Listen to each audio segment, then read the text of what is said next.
Olá, Bom dia, Anselmo! Muito bom dia. Quero bom dizer dia.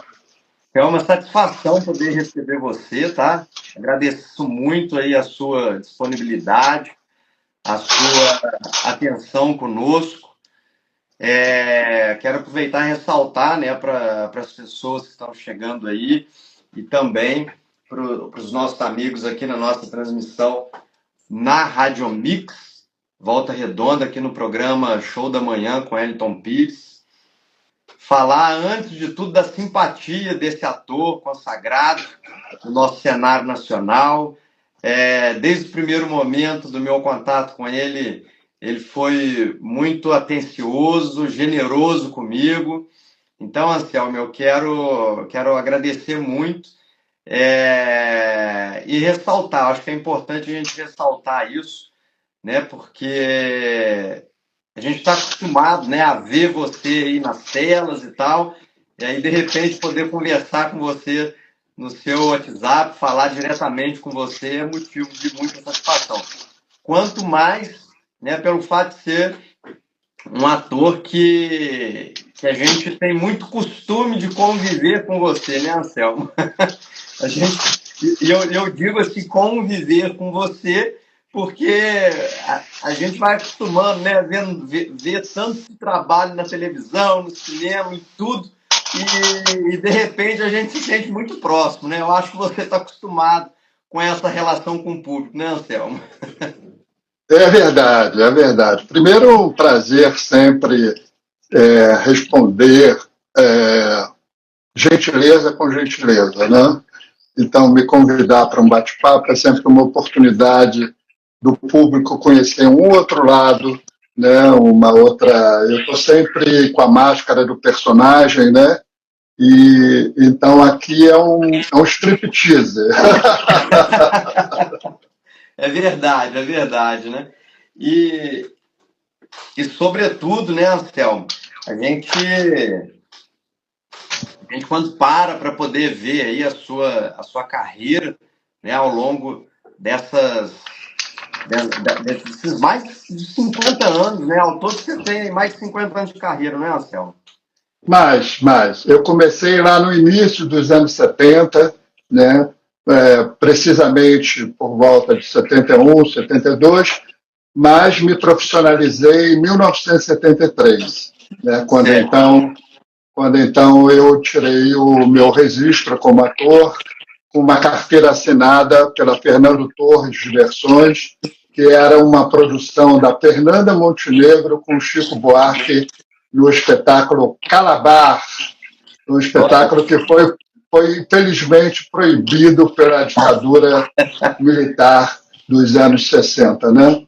Mas eu tenho essa honra de ter a carteira assinada pela primeira vez como ator pela Fernando Torres Diversões. O Fernando Torres, lembrando, era o companheiro, o marido da Fernanda, da Fernanda Montenegro, né? uhum, certo. E voltando, inclusive, aí nessa linha do tempo, Anselmo, o que foi mais desafiador para você no começo da sua carreira? É um desafio constante, né? Você profissionalizar o seu dom, né? Eu percebi que eu tinha esse dom, Uhum. né? E não era uma pretensão minha, não era um sonho meu, não era um projeto meu, não sou aquela pessoa, eu sempre quis ser ator, não, não sou Ah, assim. é? Não, não, não. Eu queria e quero ser médico. A minha maior vocação Olha, é é verdade. Eu não pude cursar medicina porque são 10 anos de investimento e na época, e hoje também, né, é muito caro, né? Então, é, e muito intenso também, né? Requer muito estudo para a vida toda. é E verdade. por um acidente, ou melhor, um incidente, eu descobri a minha vocação como artista cênico, né? Então foi uma descoberta que eu me submeti, eu vi que era um chamado. E aí já passaram 50 e tantos anos. Olha, mas que bom que houve esse incidente, hein? Porque aí você pode nos brindar com seu talento, né? É verdade, é verdade, é Olha, mas, verdade. Anselmo, interessante, eu achei bem interessante essa questão da medicina, hein? Não É, podia imaginar. inclusive, quando eu relatei esse desejo permanente, né, para o Ronald Golias, com quem eu trabalhei durante 4 anos na Bandeirante, né, de Grande 87 nome. e eu disse para ele, Golias, eu queria ser médico. Aí ele olhou para mim assim, mas Anselmo, você é médico de alma. Verdade, é verdade. E ele sempre muito sábio, né? Muito. Ele era um gênio, ele era um extraterrestre. Verdade. Mas, ô, É, Anselmo, o seu primeiro trabalho na televisão foi com o Ronald? não, não. Meu primeiro trabalho na televisão foi um convite do Paulo José, saudoso Paulo José, no núcleo dirigido pelo também saudoso, genial Zimbisky, na TV Globo, que tinha um projeto de renovação da dramaturgia e do elenco. Então, eles lançaram um especial chamado Ciranda Cirandinha, Uhum. onde foram selecionados atores novíssimos que estavam começando a carreira, né, e estreando na televisão. Certo. Então, eu, a Luíse Cardoso, a Aham. Bettina Viane, o Fábio Júnior e o Lauro Corona. Olha, Olha que barato! que barato, hein? 1976. 1976. Isso. Foi um sucesso tão grande que Daniel Filho e o Boni, ao observarem o espetáculo, resolveram então criar as séries brasileiras. E uma das Certo. séries era o próprio Ciranda Cirandinha. Olha só que legal. É É muito legal. uma caminhada sensacional, né? Você já, Muito. logo no começo ali, contato Nossa. com nomes também É, igualmente de peso, né? é. Eu tenho uma passagem com o Paulo José, assim, que, né, Ah, você estreando em televisão, um personagem dificílimo, né, e aí o contato com o Paulo José, né, foi tão promissor. Ele era um grande ator e um grande diretor, um grande cenógrafo, um grande artista, né, verdade, é e verdade. ele tratava os seus atores, seus colegas, de uma maneira tão simples, de uma maneira tão desmistificadora, sabe? Então teve um momento assim lindo em que eu tinha que sentir medo, né? Num close-up, né? Eu tinha que ter uma expressão de medo, De medo. né? E aí eu fiquei assim meio sem saber como tecnicamente realizar isso, né? E aí o Paulo se aproximou de mim e disse assim, Anselmo, prende a respiração. Olha só, hein? Porque quando a gente está com medo, a gente prende a respiração, a gente não respira direito, É né? verdade. Olha só É, que sacada, né?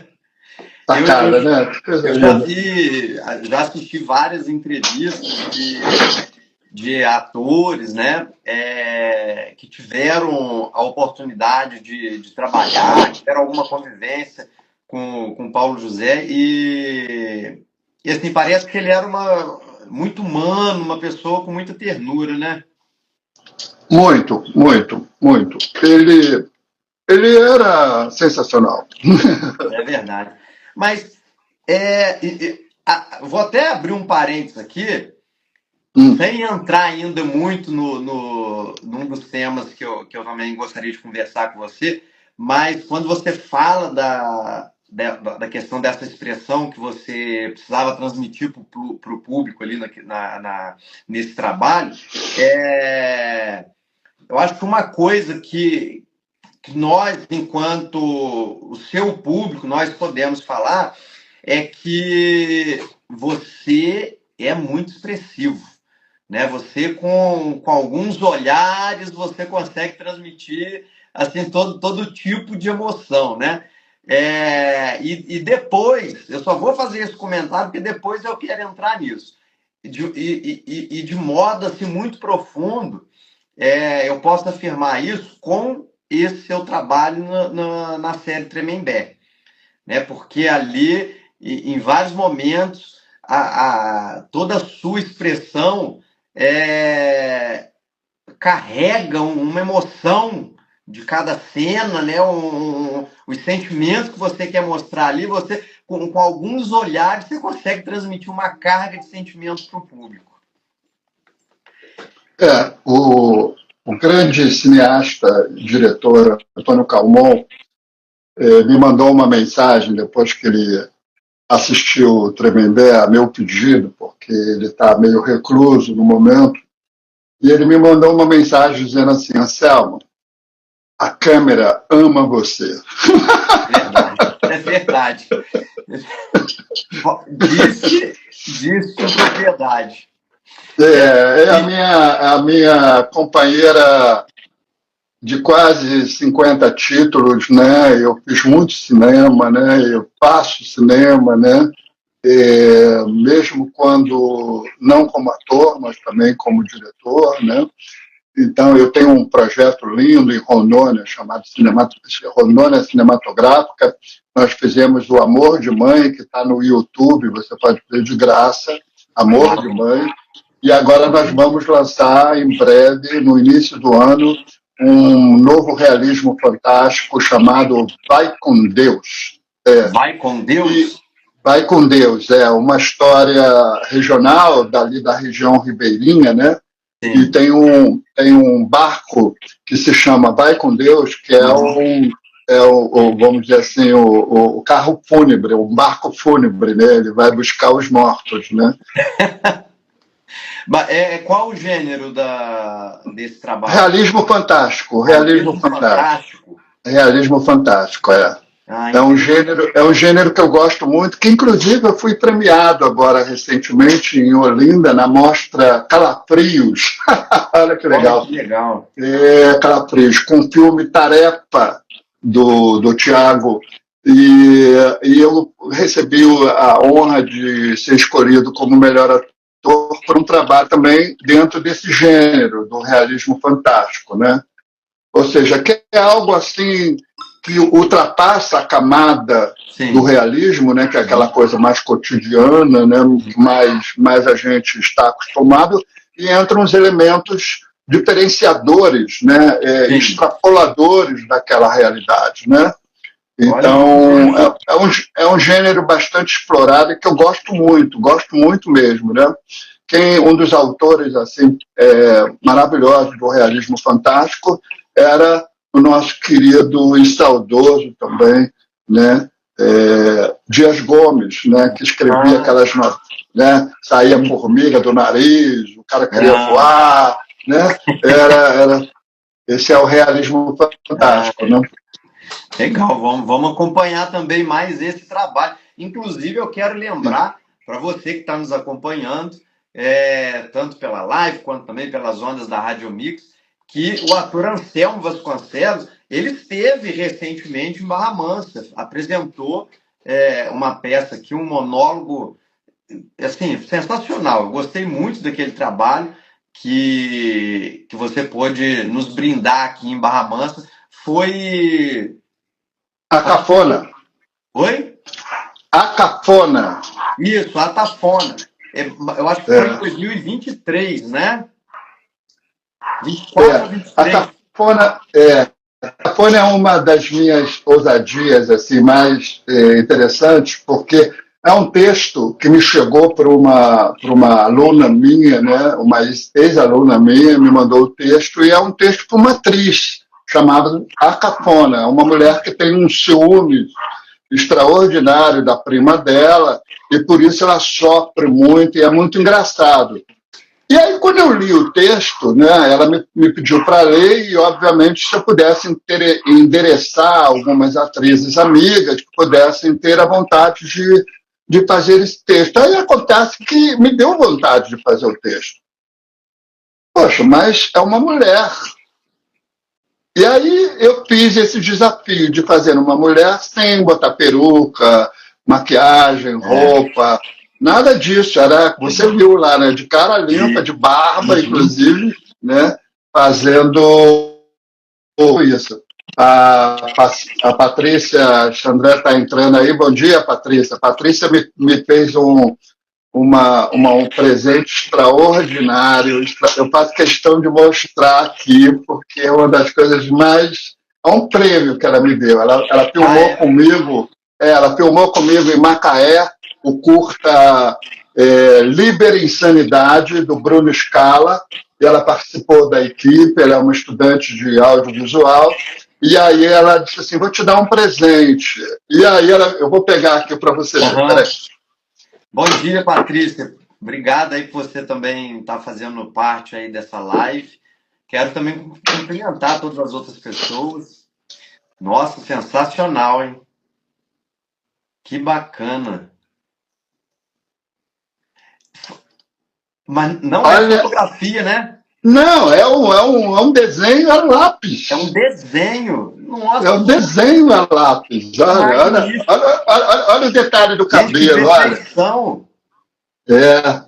Perfeição. Nossa. Olha. Aí eu enquadrei. Maravilhoso. Lindo, né? Lindo. Nossa, uma perfeição de traços. É incrível, incrível. Parabéns, incrível. Patrícia. Trabalho sensacional, incrível mesmo. Isso aí. E, Anselmo, Diga. você, além de ator, né, você também é diretor, roteirista, escritor, né, é um artista de várias facetas, né? Uhum. Agora, é verdade.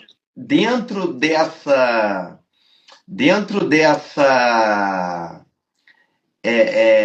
dessa versatilidade, né, que você nos brinda, o que você gosta mais? Você gosta mais de escrever? Você gosta mais de dirigir? Ou a sua paixão está, de fato, no interpretar?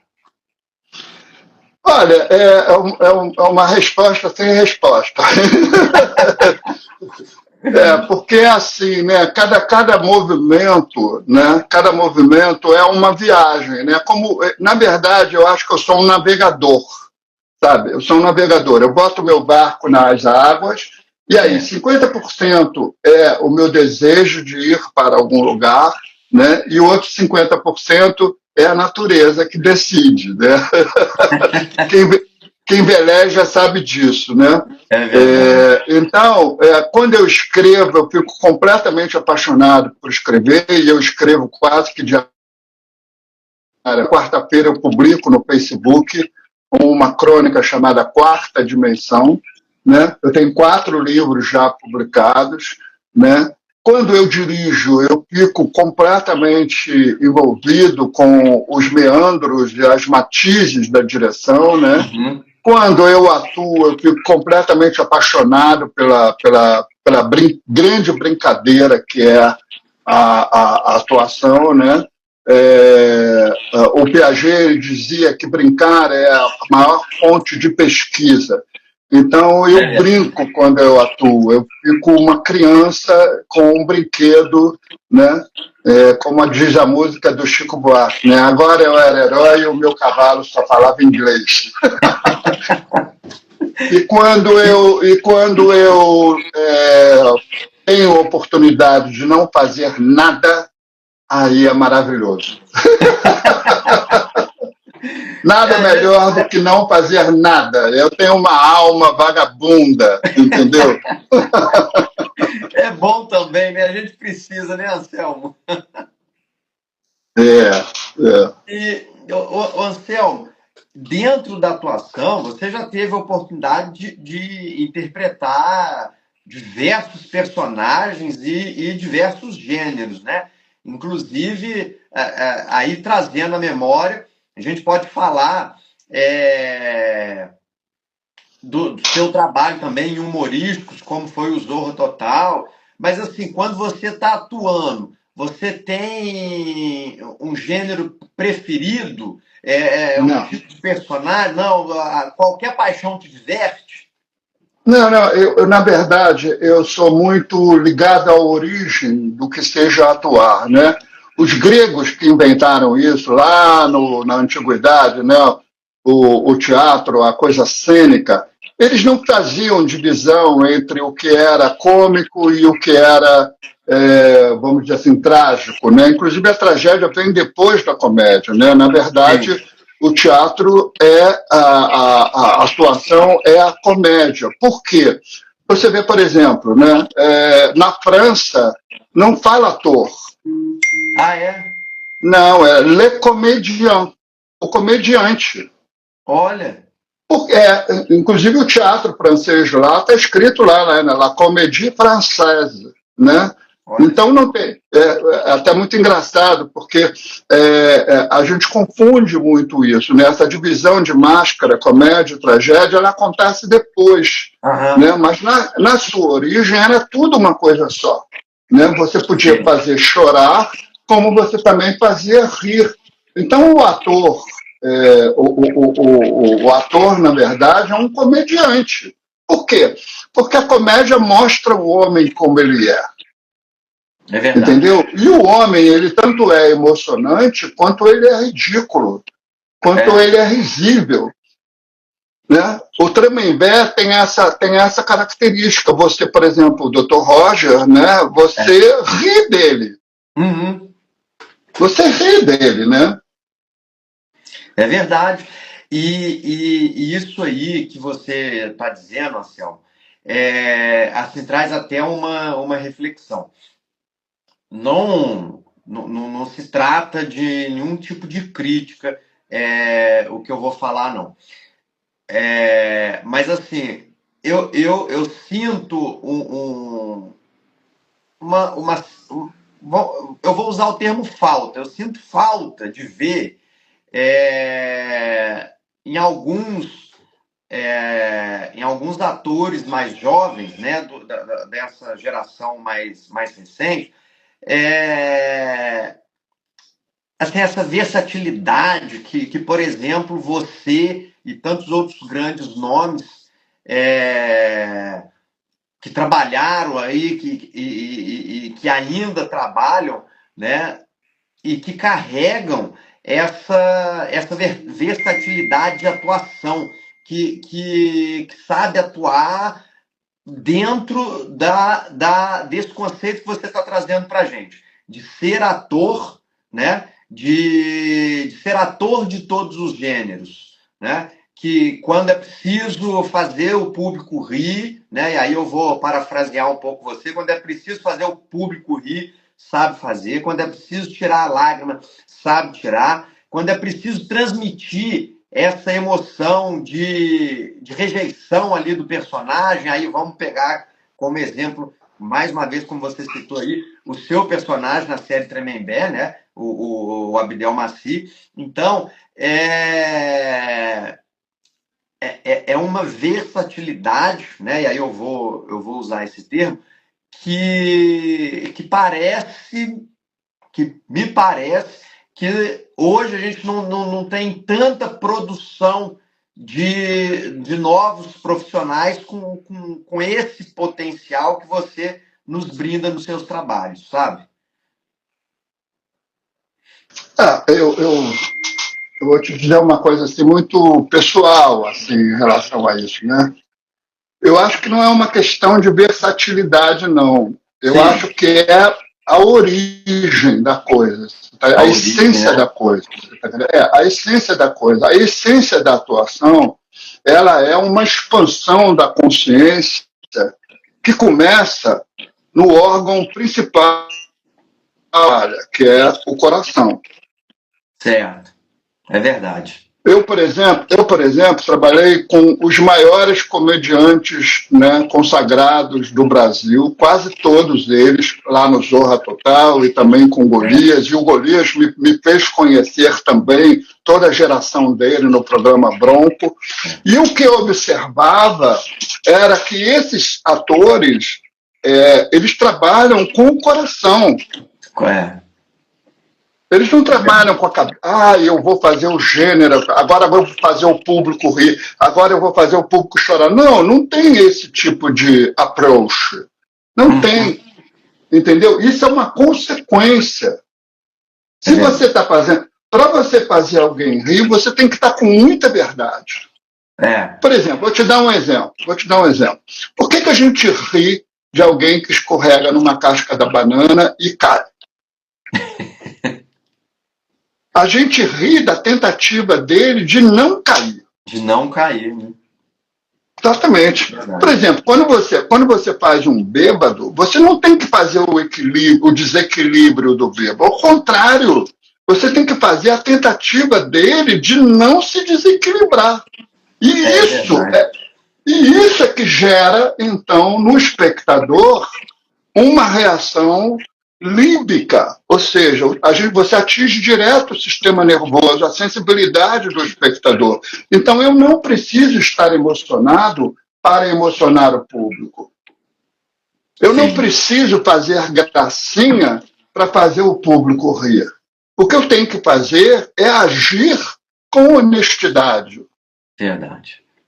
Foi o maior elogio que eu recebi em Tremembé, foi da diretora Vera Egito, né, a diretora-geral e também roteirista da série, que ela disse para mim assim: Anselmo, você é um ator honesto. Sintetizou muito bem. Assim como eu quero falar, o Simval está aqui na live, e ele também sintetizou o que eu estava dizendo anteriormente. Com uma palavra só, ele disse completo. Essa é a grande verdade. E aí você complementa com mais essa adjetivação que eu acho que é o que carrega, né, todo o seu histórico, todo o seu trabalho. É completo e é honesto no trabalho. Exato. Por exemplo, mais um exemplo que me ocorreu aqui agora para te falar, né? Como é que um ator trabalha, né? Ele vai decorar o texto, não é isso? Ele tem que decorar o texto. Sim. Vamos pegar a palavra decorar. O que quer dizer decorar? Decore, do coração. Decore, é verdade.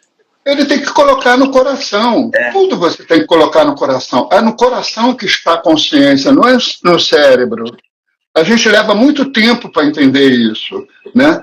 Então, por exemplo, eu adoro cozinhar, eu cozinho para as pessoas que convivem comigo, né?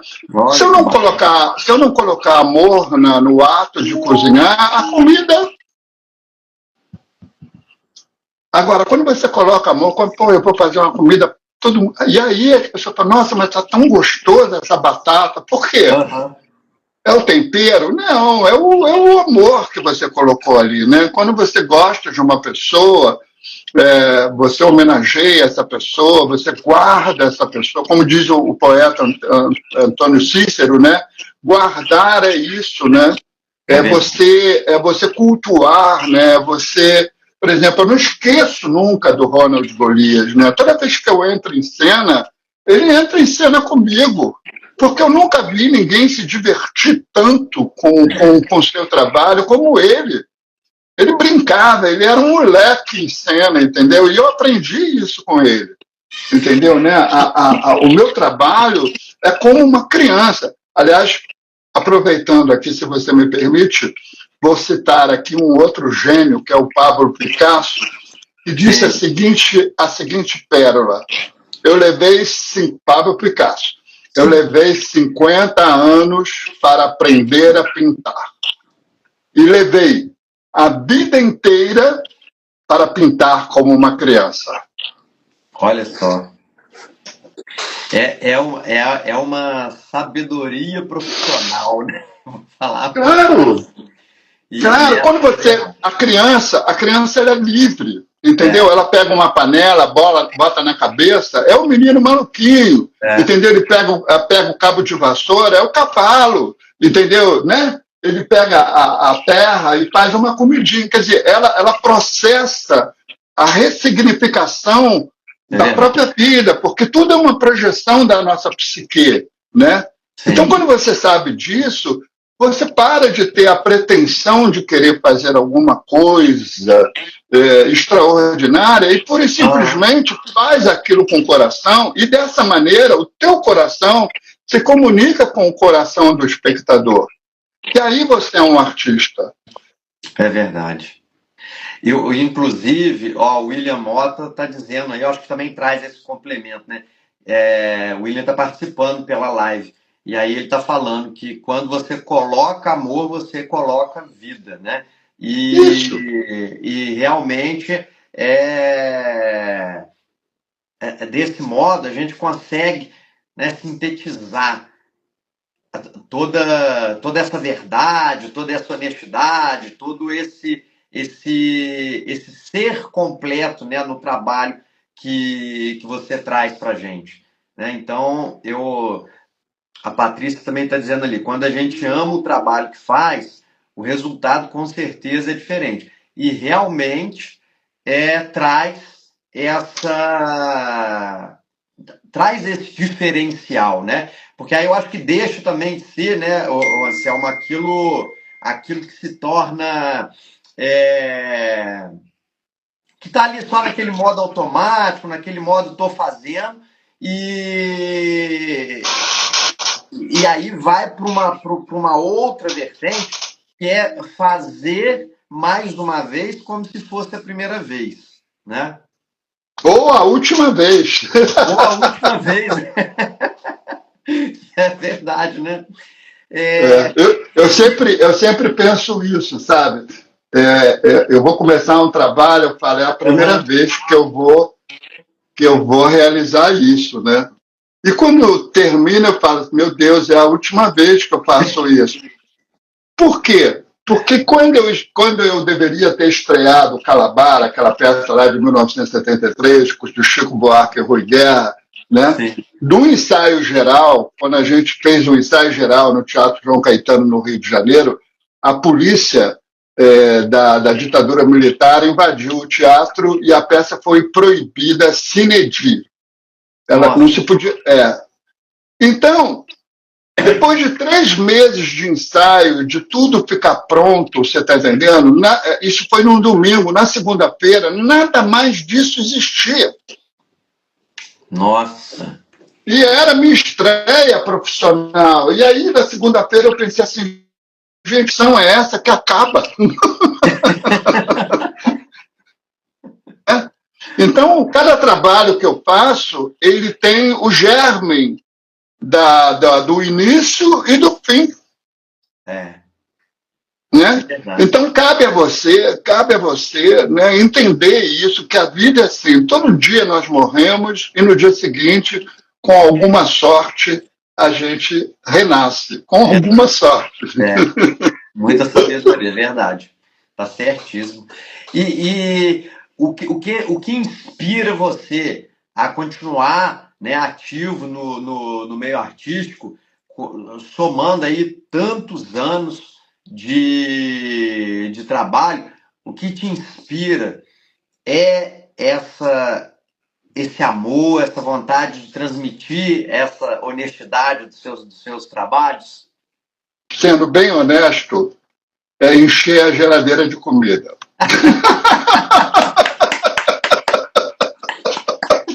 Palmas para você. Parabéns, Anselmo.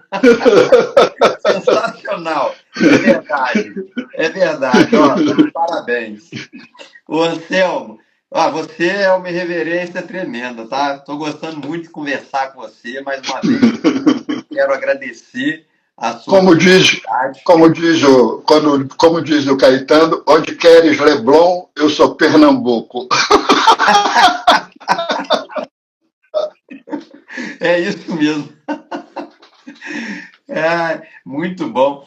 Ô, Anselmo, e desses seus personagens que te ajudaram a manter a geladeira cheia, tem algum que você lembra mais aí que... Quer dizer, que você lembre, não.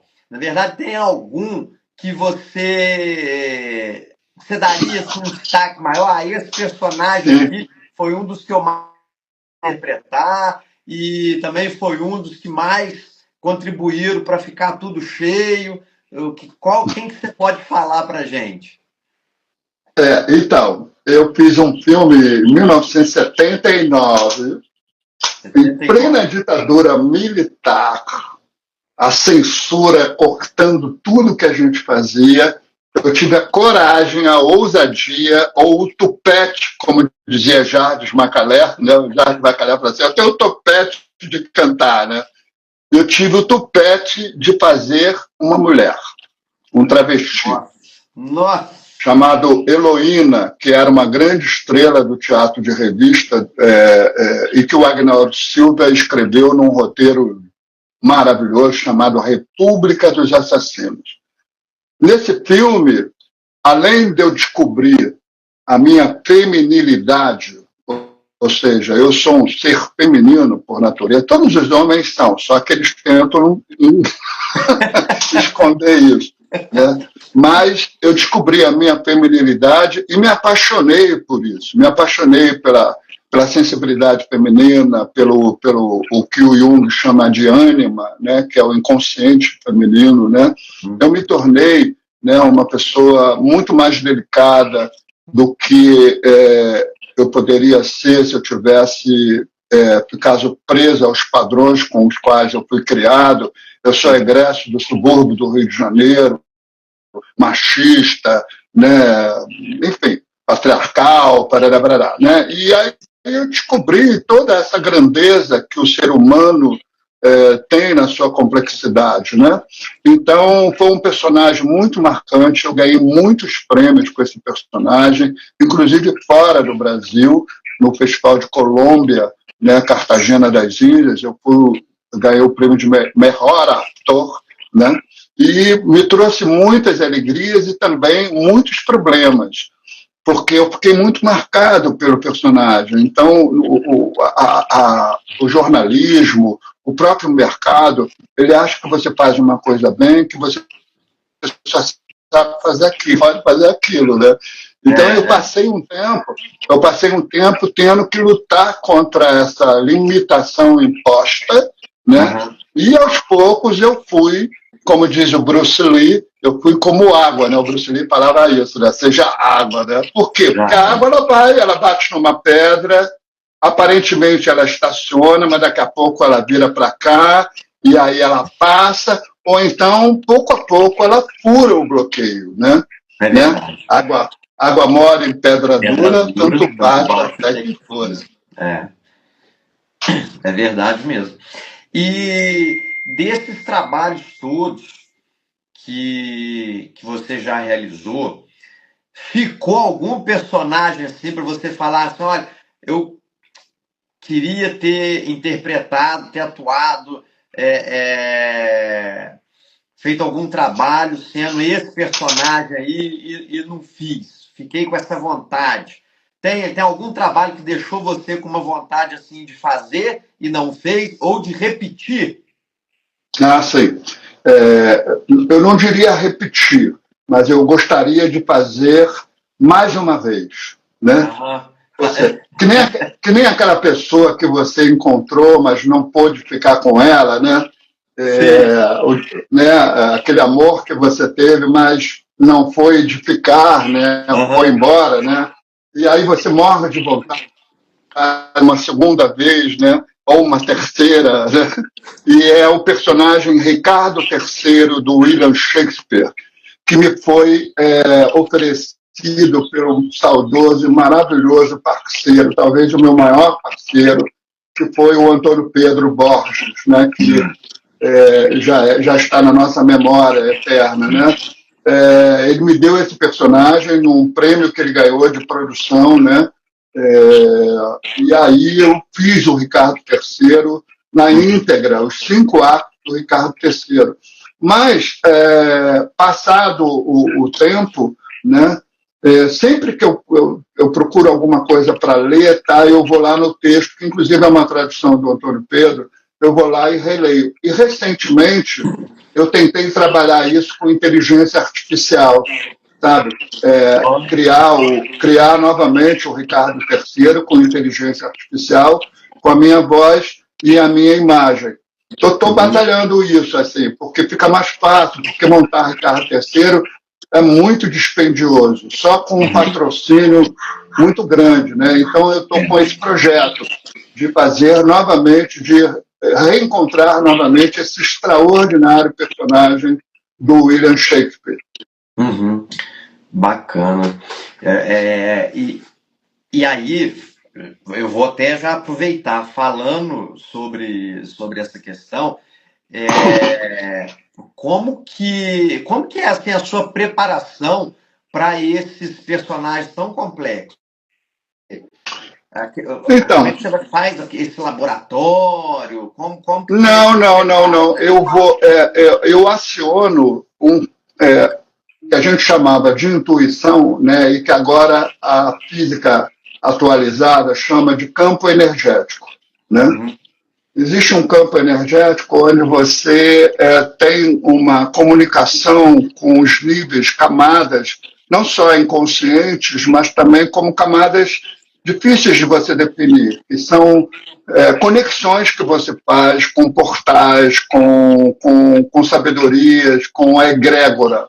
Né? Eu trabalho muito com a egrégora. A egrégora é o que é? Uma sabedoria que está no ar.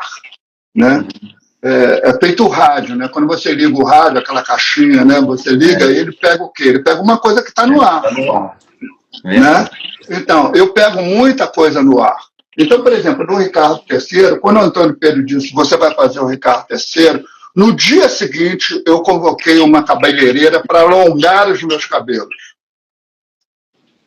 Então, fiquei com o cabelo aqui, no ombro, feito, né, aquele mega hair, né? E aí, quando eu cheguei no ensaio, as pessoas já me olharam diferente. O Antônio Pedro falou: opa, você está entendendo? Quer dizer, eu preciso sugerir ao meu corpo uma transformação, uma nova perspectiva biológica, energética, para que eu possa, então, desenvolver isso. Né? O Dr. Roger, por exemplo, né, ele, para mim, ele começou quando eu sentei na caracterização, rasparam essa parte da minha cabeça, aumentaram o volume aqui e colaram um bigode. Quando eu abri, eu fechei o olho e aquilo ali durou umas 1 hora, 2 horas. Quando eu abri o olho, que eu olhei no espelho, estava ali. Estava ali, né? Estava ali. E o Anselmo, eu já fiz essa pergunta, porque eu já justamente vou caminhar para a questão do Tremembé, porque eu vou te falar uma coisa. Assim, foi muito impactante e eu vi depois de bastante repercussão sobre isso, do como a sua caracterização, assim, a sua caracterização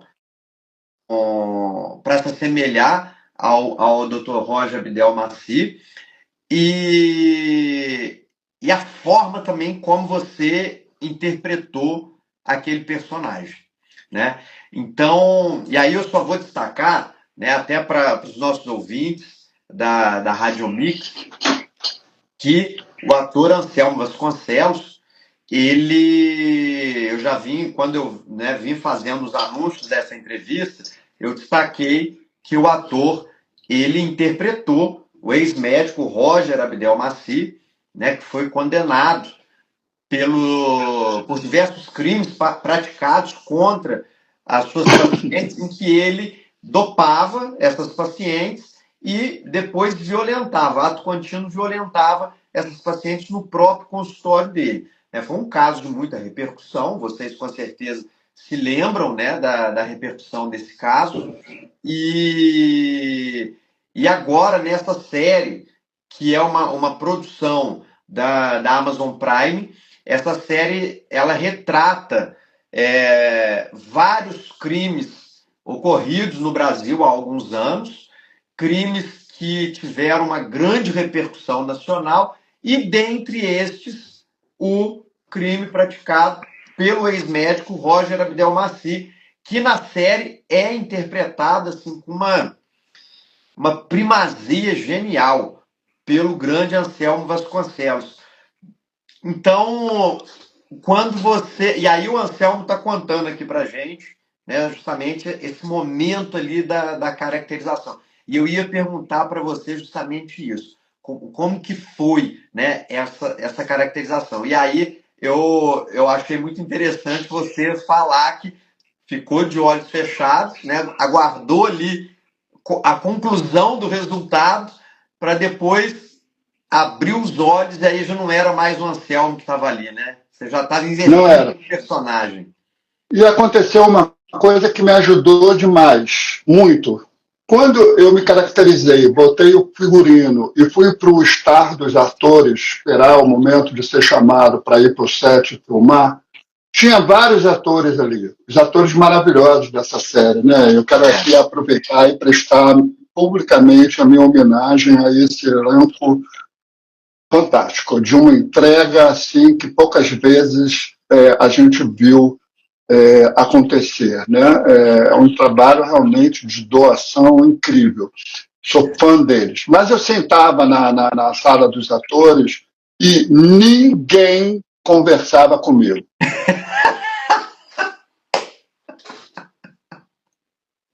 Aí eu ia para o set da filmagem, né? E estava, por exemplo, teve um dia que teve a visita do grande escritor, jornalista Ulysses Campbell, que é autor do livro, né, Tremembé e outros mais, né? Ele olhava para mim e virava o rosto. Aí ele falava com todos os outros atores e não falava comigo. Ninguém falava comigo. Porque não era eu que estava ali. Era uma representação do Dr. Roger, né, que as pessoas odeiam, entendeu? Né, que as pessoas têm asco desse homem. Né? Então, isso me era transmitido, você está entendendo? Me era evidenciado por essa relação. Quando a série estreou, né, os maiores comentários eram exatamente sobre isso, de como que o personagem ele batia na memória do espectador que sabia quem era esse cara e falava assim, porra, mas ele tá igual. Demais. E em nenhum momento eu procurei fazer trejeito, maneira de falar, comportamento, nada disso. Eu fui exatamente no recorte do roteiro. O roteiro apresentava as cenas e eu ia lá e fazia aquelas cenas com honestidade. Claro que teve a mão da direção, a mão da caracterização, a mão da equipe toda que estava ali para me ajudar naquele momento a transpor a fronteira, né, da mentira que se torna verdade, né? Porque o ator é isso, o ator ele liberta a mentira de ser verdadeira. Essa é a grande magia. É verdade. Então, eu não sou o Dr. Roger em nenhum momento da série. Eu represento o Dr. Roger. Não, e eu ainda que o Anselmo, eu quero fazer uma pergunta, até com base num comentário que a Patrícia fez. E, Patrícia, depois quero entrar em contato com você. Eu gostaria de te entrevistar também aqui no nosso programa, tá? Antes ainda, vou mandar um abraço também para o José Nery Figorelli, também está aqui na live, um artista plástico aqui da nossa região, sensacional, que a gente também está combinando aí. Em breve ele vai vir aqui falar também um pouco do trabalho dele. E um grande amigo também meu, inclusive. Então, Zé Nery, beijão para você, obrigado aí pela sua participação. E a Patrícia fez um seguinte comentário que foi tão perfeito que ela quase sentiu até raiva de você. E aí, o que eu vou te perguntar é justamente nessa seara aí. Hoje, eu imagino que um pouco menos do que há uns anos atrás, em que as pessoas, o público, né, pegava ranço mesmo ali do ator em função de algum papel que ele interpretava, né? Travou. Um fato baseado numa situação verídica, né? Muitas das vezes um personagem puramente que dada a personalidade, ou o fato de ser vilão e tal, aquilo deixava uma. E aí o ator fazia aquele trabalho tão perfeitamente que entregava para o público essa sensação de um asco tão grande quando, às vezes, as pessoas encontravam com o ator na rua, esquecia que era ator e achava que era o personagem, né? E às vezes falava desaforo e tal. Eu imagino que você já deve ter passado por isso também. Mas e aí eu até estava dizendo, hoje eu já acho que isso é menos do que foi no passado. Mas você teve algum momento assim de encontrar com algum fã na rua, né, com alguma pessoa na rua, e a pessoa falar para você, nossa, que papel é esse? Que você ficou a cara do médico, não, me deu raiva, eu fiquei com raiva de você, ou com raiva do personagem, porque estava muito igual. Você teve alguma experiência dessa recente com a interpretação do Roger Abdelmaci? Olha, por incrível que pareça, na verdade eu nunca recebi tanto carinho, tanto reconhecimento, tanto amor, sabe? Eu estou aqui até emocionado, assim, porque é uma coisa surpreendente. Mas essas coisas acontecem. A coisa que eu mais gosto assim, de contar, que aconteceu comigo em relação ao público, eu estava voltando de uma viagem e aí estava na esteira esperando a minha mala, sabe? Aquela esteira do aeroporto, Sim, né? sim. Estava esperando a minha mala e do meu lado estava uma senhora, assim, sabe? Assim, muito bem vestida, com aquele cabelo todo arrumado, assim, colares, anéis, relógio. E ela me olhava, assim, de cima a baixo, sabe? E aí eu percebi isso, né? Deixei acontecer um pouco, falei, bom, ela vai falar qualquer coisa, né? Mas ela não falava, ela só olhava. Aí chegou minha mala, eu peguei minha mala, olhei para ela, falei assim, até mais. Ela falou assim, não, eu tô te olhando porque você parece aquele homem da televisão. Aí eu sorri, virei para ela e falei assim, mas sou eu. Aí ela olhou para mim e disse assim, deixa de ser besta.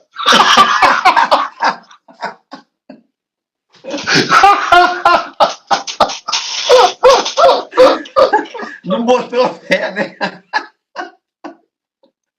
Deve ser muito interessante, né? Quando isso acontece, né? Eu adoro fazer feira. Toda sexta-feira eu faço feira aqui onde eu moro, né? Porque a feira é uma coisa muito engraçada, né? É um grande teatro, né? O sujeito verdade. ele fala da uva dele, ele fala do legume dele, ele fala da alface, é maravilhoso, né?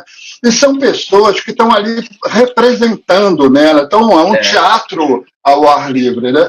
Aí eu me aproveito disso para treinar, você tá entendendo? Aí eu adoro contar mentira, porque o feirante é muito mentiroso, entendeu?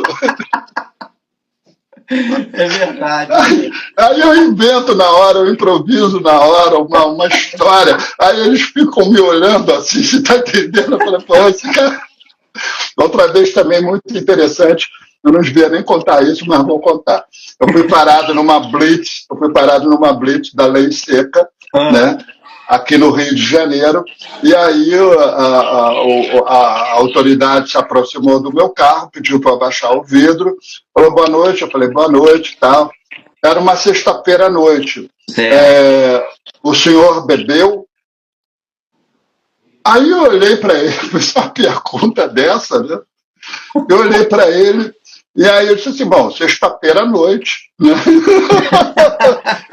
São 11 horas, né? Eu confesso que eu aproveitei a sexta-feira. Ele falou assim, então vamos fazer o teste. Desça do carro. Aí eu desci do carro, dei os documentos para ele e tal. E ele olhou para mim assim, meio me reconhecendo, né? E feliz da vida, né? Vou pegar um artista, né? Aí me levou para a barraca, viu que meus documentos estavam todos em ordem, aí pegou o aparelhinho, né? Pegou o aparelhinho e falou, bom, esse aqui é o bafômetro, tal, parará, parará. aqui está zerada, aí me mostrou, estava zerado, tal, falou assim, você vai soprar e aí eu vou saber a quantidade de bebidas que você ingeriu. Aí eu fiz uma hesitação técnica, né? Eu custei a pegar no aparelho e tal, para ele ficar mais ainda, né? O ombro dele levantou, né? Levantou, ele falou assim, vamos, sopre. Aí eu peguei e soprei o aparelho. E aí dei para ele. Aí ele pegou o aparelho, olhou. Aí eu olhei também, 0.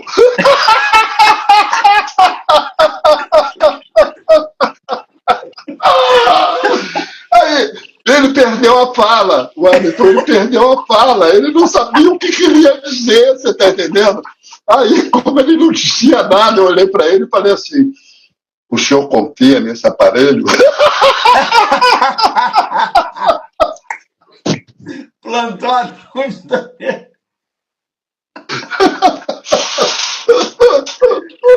E aí, o que ele te respondeu, Anselmo? Aí ele me falou, vai embora. Ele já estava... Ele percebeu que eu tinha feito uma artimanha, né, com todo o respeito, tal, parará. Mas eu tirei partido da situação. Mas também ele perguntou se você bebeu, né? Não perguntou o quê? Você pode beber o suco, refrigerante. Exatamente isso. Não, eu respondi a pergunta dele, né? Você bebeu? Eu falei, pô, sexta-feira à noite, 11h30, pô. Com certeza. Não necessariamente porque ele tá... O que ele álcool, não necessariamente álcool, né? Exatamente. É verdade. E o Anselmo, interpretar o Roger Abdelmaci, isso trouxe para você algum ponto assim de reflexão do impacto social do trabalho que você ia realizar? Sim, com certeza, né? A coisa que mais me deixa em estado, vamos dizer assim, de plenitude, né? Vou usar dizer essa palavra, né? Eu estou me sentindo assim muito útil à sociedade, porque não só o meu trabalho, mas a própria série abriu um debate, abriu um grande debate.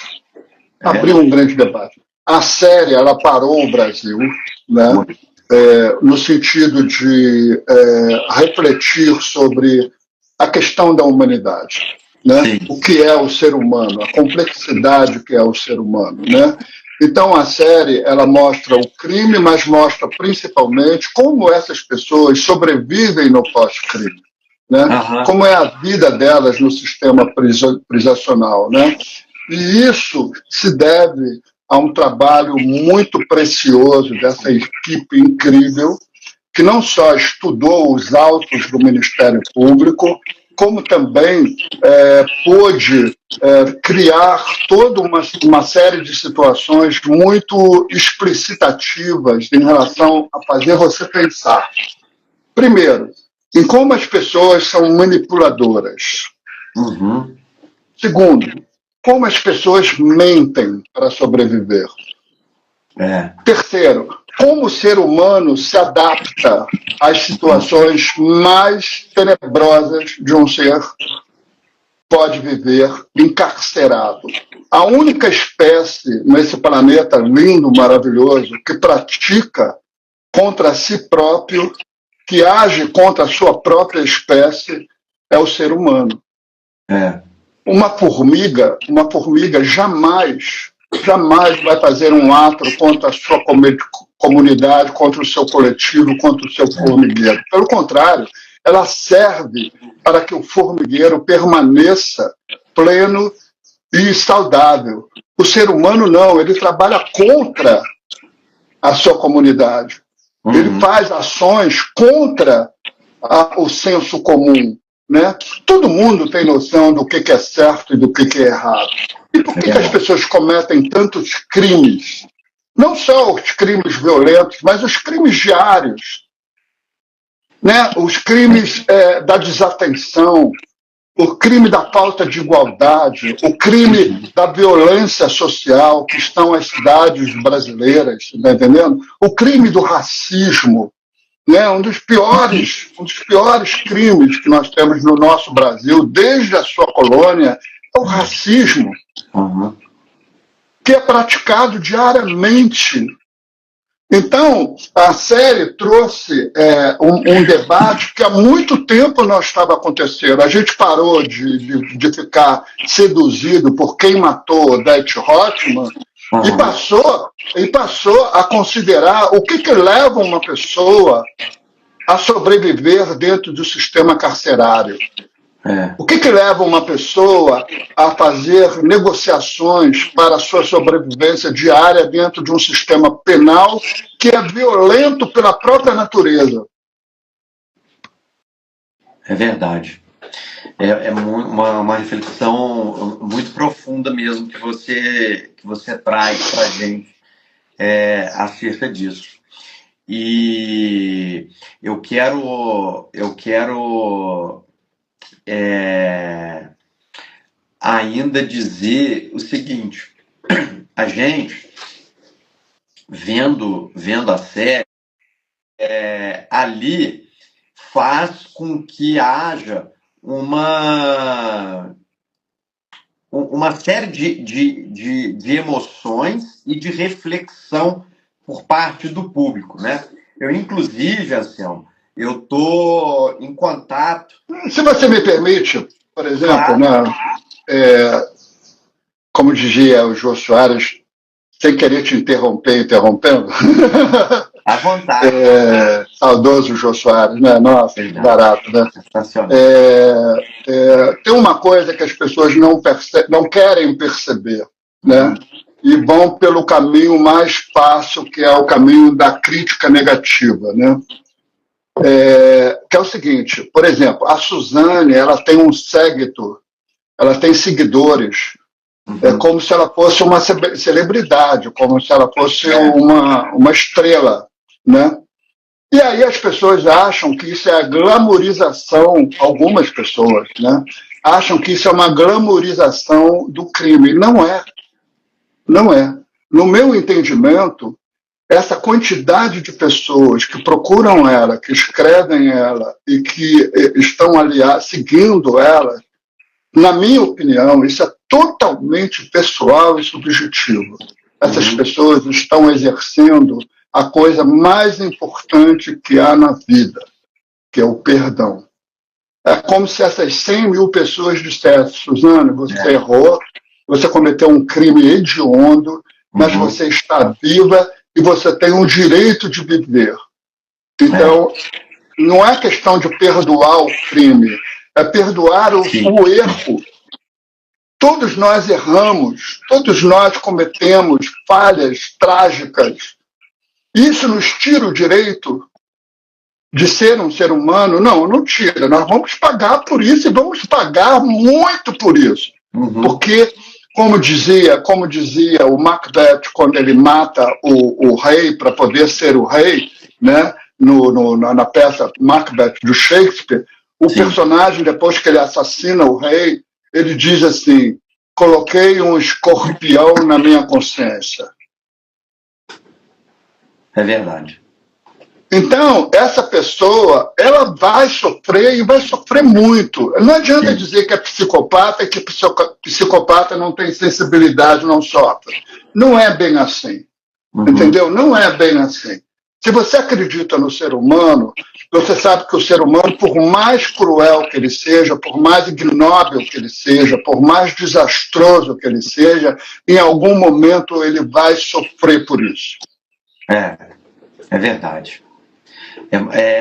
Anselmo, você foi assim, cirúrgico nessa fala, porque de fato traz uma dicotomia entre o perdoar e o compreender, não, né? Entre o perdoar e o saber o que ocorreu, né?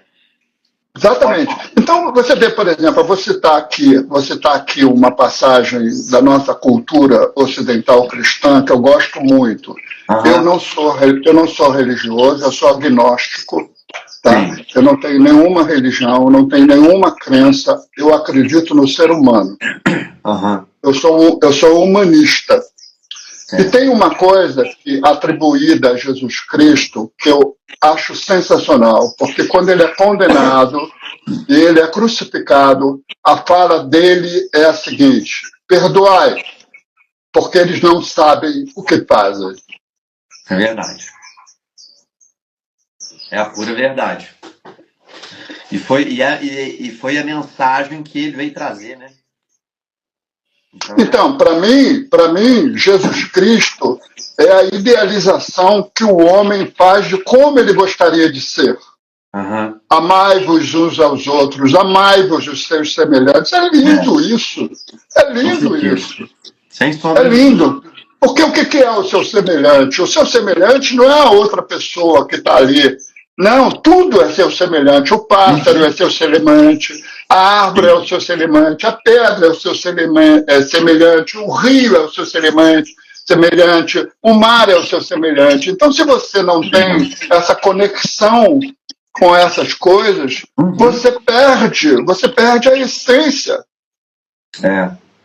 Você perde a essência. Eu convivo com animais, né? E a Rita Lee dizia isso, eu prefiro conviver com os animais. Por que, que ela disse isso? Porque os animais, eles são assim, eles são conectivos. Então, absolutamente. Eu tenho uma cachorrinha aqui que ela me segue o dia inteiro, Wellington. É só sombra. Ela me segue, e eu não pedi isso a ela. É.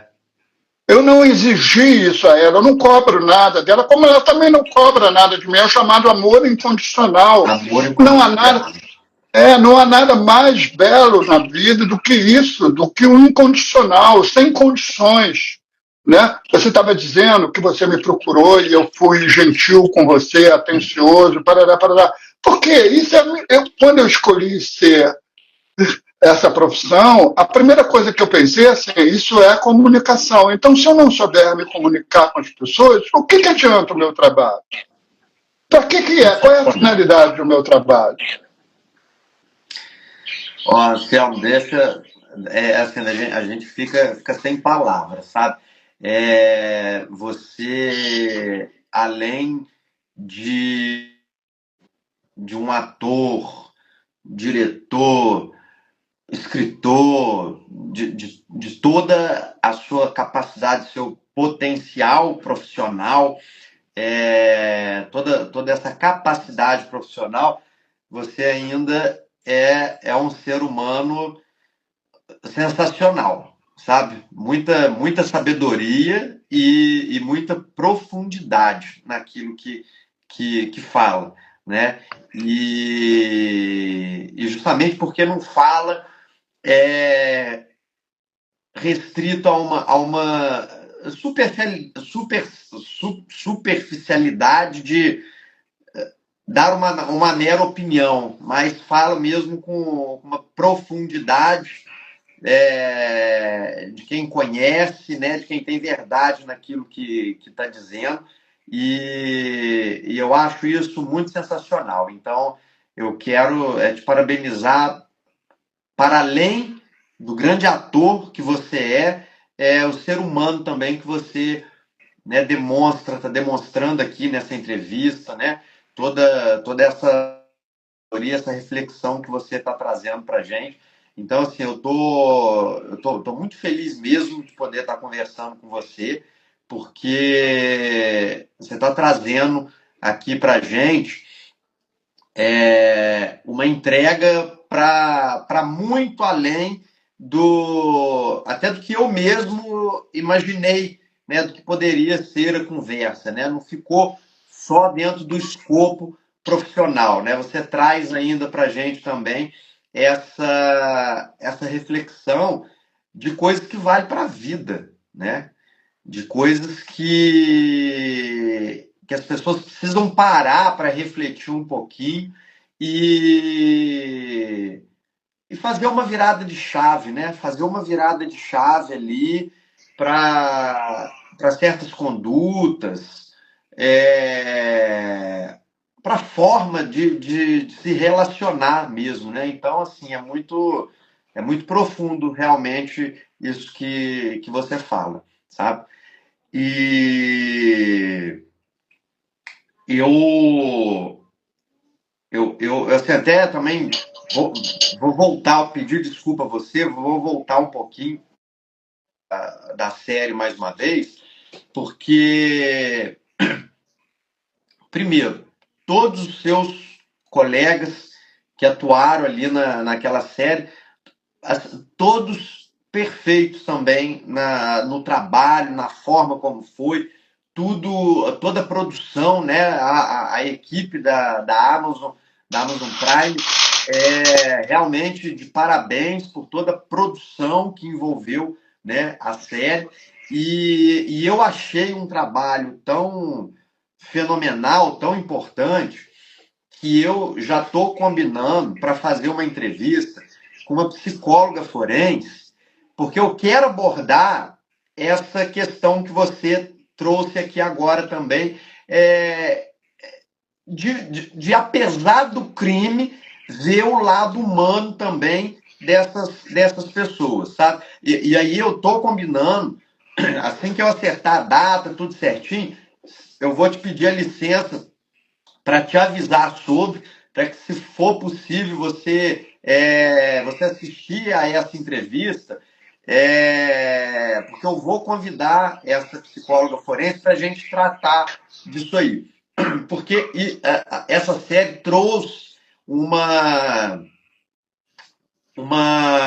reflexão muito grande com as pessoas e reflexões de diversas vertentes, né? Cada qual com a sua forma de enxergar ali. Eu, até conversando com algumas pessoas e tal, eu abordo assim, alguns pontos. Por exemplo, eu sou advogado também. Como advogado, eu cheguei a dizer para algumas pessoas o seguinte, em cima de alguns reclames absolutamente compreensivos também dessas pessoas, né, de falar assim, não é possível, essa gente que praticou esses crimes aí já estão cumprindo o regime aberto, já estão andando na sociedade de novo, essa gente devia estar dentro da cadeia, e assim e tal. E aí eu falo o seguinte, eu falo, olha, a questão é o seguinte, essas pessoas estão cumprindo as penas que foram impostas para elas. Se a pena não foi o suficiente dentro daquilo que você pessoalmente imagina que ela deveria... Estou fazendo uma entrevista aqui. Isso aí perpassa a responsabilidade do próprio criminoso, né? O criminoso não é ele que atribui a pena, ele cumpre a pena. E a justiça também aplica a pena de acordo com a própria previsão legal. Então, vai chegar num momento, e aí, como nós não temos penas perpétuas, vai chegar num momento em que a pessoa ela vai ter cumprido essa pena. E depois que ela cumpre essa pena, ela também resolveu o problema dela com a sociedade. Ela pagou a sociedade, né? Se ela cumpriu lá os seus 20 anos, seus 30 anos, seja como for, ela pagou o que ela devia à sociedade. E, de fato, ela passa a ter o direito a essa reintegração, né, no meio social. E por outro lado, e aí, para além da questão técnica de cumprir pena, de como foi aplicado, enfim, tem essa abordagem que você também trouxe, né? E que eu te confesso que não parei para poder pensar a respeito, né? Mas penso agora com base nisso que você falou, que essa questão também de você compreender a necessidade do do perdão, né? Porque realmente seguir, e aí em especial para quem é cristão, seguir os princípios de Cristo envolve realmente ter de perdoar, né? E ter de perdoar, às vezes, até aquele que te dá nada, né? Tem que dar outra face, né? E daí, essa característica provocativa, né, da série Tremembé, porque essa série ela traz toda essa reflexão, todo esse mix de emoções pelos quais as pessoas acabam vivendo, né, ao assistir a série. Justamente porque a gente está falando de acontecimentos chocantes, bárbaros, né, e que envolveu muito assim, a emoção, né, das pessoas naqueles momentos ali.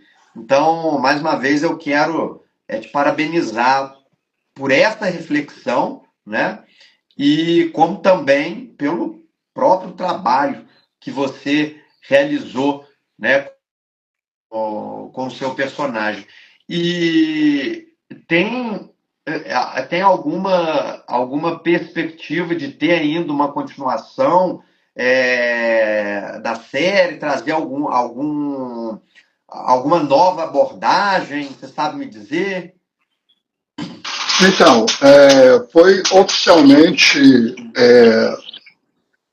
informado ao grande público, que pediu, inclusive, a continuidade, né, pela Marina Rui Barbosa, extraordinária, Marina Rui Barbosa. Está confirmado a segunda temporada de Tremembé.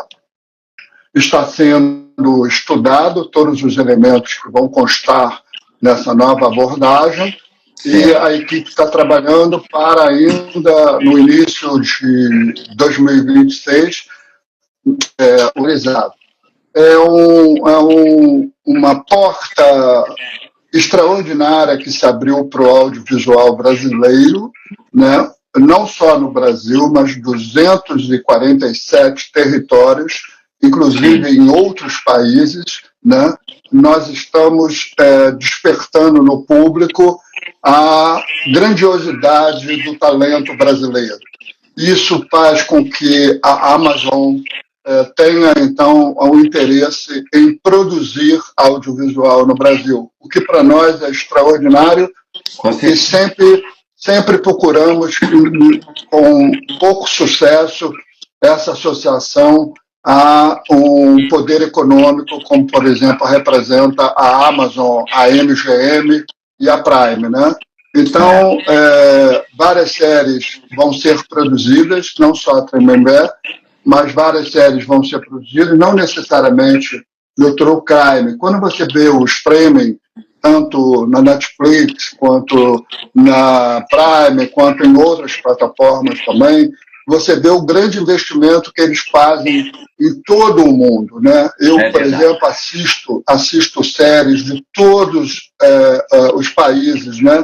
Eu tenho um mapa mundi aqui no meu escritório, onde eu coloquei dramaturgias mundiais, né? Eu tenho Escandinávia, Noruega, África, México, América Central, América do Sul, enfim, tem tudo. E aí eu fico vendo, por exemplo, eu estou assistindo uma série agora, que é uma série norueguesa, chamada Broden, que é sobre a primeira-ministra da Noruega. É extraordinário. Os atores são extraordinários. A dramaturgia turca, por exemplo, é incrível, entendeu? Eles trabalham a história deles, né? A história dos guerreiros otomanos, né? Toda a saga deles de pequenas tribos que se transformaram num país, numa nação, né? Isso tudo é muito importante, né? O mundo está criando agora uma conectividade através da dramaturgia, através dos costumes. Hoje eu conheço países que eu não conhecia, escuto línguas que eu nunca tinha ouvido na minha vida, histórias que eu nunca... É de uma riqueza extraordinária. E agora o Brasil está dentro desse jogo, está dentro dessa perspectiva, não só pelo Tremembé, mas por várias outras. O dono do jogo, por exemplo, também está chamando muita atenção. É muito Enfim, boa. então, tudo isso é uma perspectiva extraordinária que se a gente for pensar, um ator como eu, com 50 anos de carreira, se eu disser 10 anos atrás, nada disso existia. É verdade. Né? Eu não tinha essa perspectiva, agora eu tenho essa perspectiva. Né? Eu posso perfeitamente, como Wagner Moura, como o Rodrigo Santoro, eu posso perfeitamente participar de uma produção internacional. Né? Eu posso perfeitamente, né, ser convidado para estar junto com atores, né, de outra nacionalidade, como você vê, né? Você vê, por exemplo, né, você olha uma série assim, tem um ator britânico, você tem um ator americano, você tem um ator francês, você tem um ator espanhol, e agora está na hora de ter um ator brasileiro. Né? Como foi a Sônia Braga. A Sônia Braga participou de inúmeros trabalhos lá fora, né? E isso é muito importante. E aí a gente vai deixar de ser cucaracha. É isso mesmo. É verdade, Anselmo. Olha, eu quero mandar um abraço também para o Padre Xavier, entrou aí na nossa live. Mandar um abraço para minha mãe, Maria Helena, Anselmo, que ela também comentou aí, dando os parabéns a você pela entrevista. Você que está nos acompanhando aí pelo Instagram, se por acaso não segue o nosso perfil, convido você a seguir o Wellington Pires BM, onde você também vai receber todas as informações acerca do programa Show da Manhã com Wellington Pires, que também tem o seu perfil próprio no Instagram, que é o @showdamanhãwp. Hoje, entrevistando aqui com muita satisfação, muita alegria, esse sensacional ser humano, tem ator Anselmo Vasconcelos, trazendo para a gente aqui um momento de sabedoria, de reflexão, de histórias, trazendo também um pouquinho, contando um pouquinho da experiência, da vida, né, que ele dedica na dramaturgia, que ele dedica no trabalho, né, para o grande público aqui. Afinal de contas, são mais de 50 anos dedicados ao teatro, ao cinema, à televisão, né? E assim, enche a gente de muita alegria, né? Com toda certeza. Eu quero. O William está perguntando se a live fica gravada, que ele quer que a amiga dele depois assista. William, a live vai ficar disponível no meu perfil.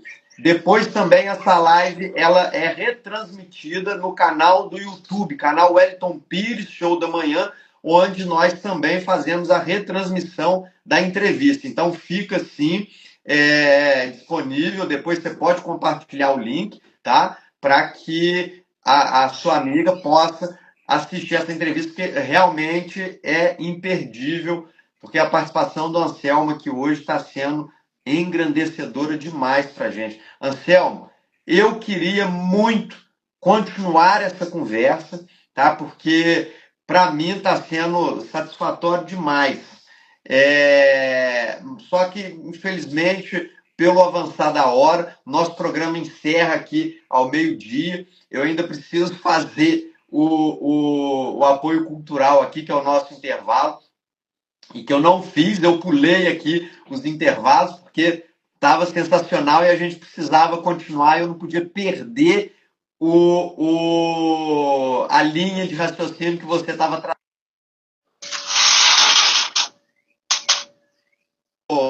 Eu quero agradecer muito, tá, a sua participação.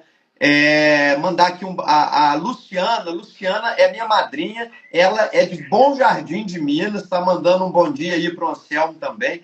Agradeço a todas as pessoas que participaram da live. Anselmo, eu não tenho palavras aqui para poder agradecer a você, tá? Eu tive um pico de luz aqui, fiquei no escuro, mas ainda está dando para ver. Eu quero agradecer muito mesmo, tá bom, Anselmo? A sua disponibilidade, o seu carinho, tá? A humildade também com que você ouviu conversar com a gente. Somos uma emissora, agora voltou, somos uma emissora de transmissão regional, né, do programa de rádio, e você teve uma disponibilidade tremenda. Então, repercutir aqui o carinho das pessoas, aí uma também aqui, e uma que eu chamo de mãe outra, porque ela inclusive é minha tia, mora em Bananal, São Paulo, está acompanhando também a gente pelo Instagram, tá? Anselmo, quero deixar aberto para você, para as suas considerações finais, para você trazer mais uma reflexão, deixar suas palavras finais aí.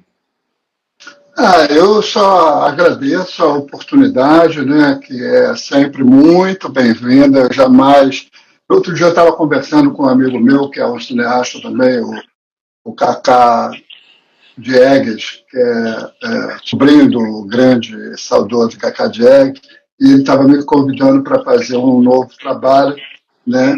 E as condições são condições muito especiais para fazer esse trabalho, eu aceitei e tal. Ele falou, nossa, Selma, você é incrível, você sempre está disponível, tá? Eu falei, Cacá, se eu for embora desse planeta antes de você, lá no meu féretro, você diz para as pessoas assim, o Anselmo nunca disse não. Verdade, Anselmo. E eu posso afirmar isso, tá? Eu posso afirmar isso. Então, mais uma vez, Anselmo, eu quero agradecer muito, muito, muito. Eu não tenho palavras para descrever a minha gratidão a você, principalmente pelo que você pôde somar para a gente aqui com a sua sabedoria, tá bom? Eu quero dizer para você, Anselmo, que o nosso... Grande beijo. Eu quero dizer ainda para você que o nosso programa, que a Rádio Mix, ela está de portas abertas para você. Quando você quiser compartilhar qualquer novidade, qualquer trabalho, qualquer assunto, fique sempre à vontade, pode entrar em contato. Eu paro a programação para poder te receber, para conversar com você. Você vai ter total prioridade aqui conosco, tá bem? Oba! Quando estiver passeando aqui pela região, quem sabe você volta aí aqui por Barra Mansa, Volta Redonda, às vezes vai visitar ali Penedo. Você chegou a conhecer Penedo? Conhece Penedo aqui próximo? Passei uma lua de mel em Penedo, maravilhoso, inesquecível. Que maravilha. Então, quando tiver, às vezes vai ali em Penedo para, né, tomar um vinho e tal, enfim. Se estiver passando aqui pela região, entre em contato comigo. Vamos a oportunidade da gente ter mais uma conversa tão enriquecedora quanto foi essa, tá bem, Anselmo? Maravilha, maravilha. Um grande abraço para você mesmo, tá? E a todos que estiveram conosco aqui, meus agradecimentos pelas palavras religiosas, pelo carinho de estar conosco aqui. E fica um grande abraço para vocês, um Feliz Natal, né, um ano de 2026 com o Brasil soberano, né, com o Brasil ressurgindo, né, dos seus caminhos, rumos a um novo tempo, à felicidade geral da nação. Um beijo! Tchau! Fica com Deus, tudo de bom, Anselmo. Obrigado. Valeu, tchau! Até agora também o meu muito obrigado, a minha gratidão. Fique com Deus.